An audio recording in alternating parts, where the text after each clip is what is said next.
সাদকা করার 15টি সুন্দর কৌশল চলুন জেনে আসি। এক, একটি জায়নামাজ কিনে মসজিদে রেখে দিন। যে ব্যক্তি ওই জায়নামাজে নামাজ আদায় করবে তার সওয়াব ইনশাআল্লাহ আপনিও পাবেন।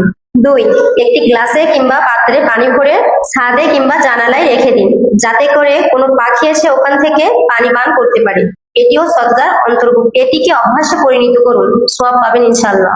তিন, আপনার পুরাতন বা ব্যবহৃত হচ্ছে না এমন কোনো পরিষ্কার পোশাক গরিবকে দান করুন। চার, আপনার রুমে একটা বক্স রাখুন।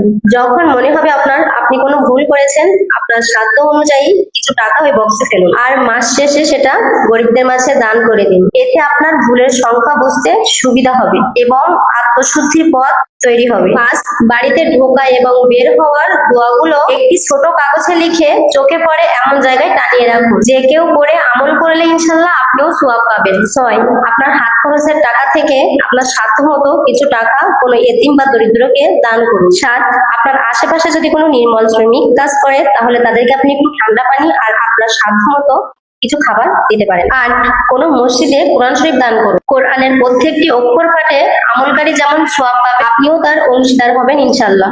নয়, পান করার পর অবশিষ্ট পানি থাকলে ফুলের টবে বা গাছের গোড়ায় ঢেলে দিন, পানি অপচয় করবেন না। 10, আপনার মুসলিম ভাই বোনদের বিপদে পাশে দাঁড়ান, উৎসাহ দিন, মানসিকভাবে ভেঙে পড়লে প্রতি সহানুভূতিশীল হন, এটাও সদকার একটি বড় রূপ।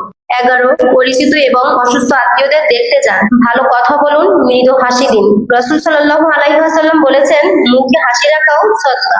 12, ঘুমানোর আগে চেষ্টা করুন যারা আপনাকে কষ্ট দিয়েছে তাদেরকে অন্তর থেকে ক্ষমা করে দেয়া, এটি আত্মার জন্য সদকা। 13, আপনি কোনো একজনকে দিনের কোনো বিষয়ে একটি শিক্ষা দিন, এই জ্ঞান দিয়ে মানুষ যতদিন উপকারিত হবে আপনি ততদিন সওয়াব পাবেন।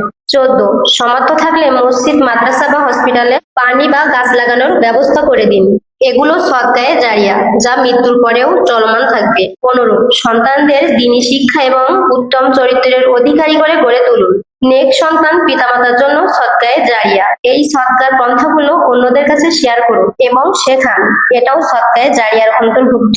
আল্লাহ পাক আমাদের ছোট ছোট আমলে বড় বড় সওয়াব পাওয়ার তৌফিক দান করুন, আমিন।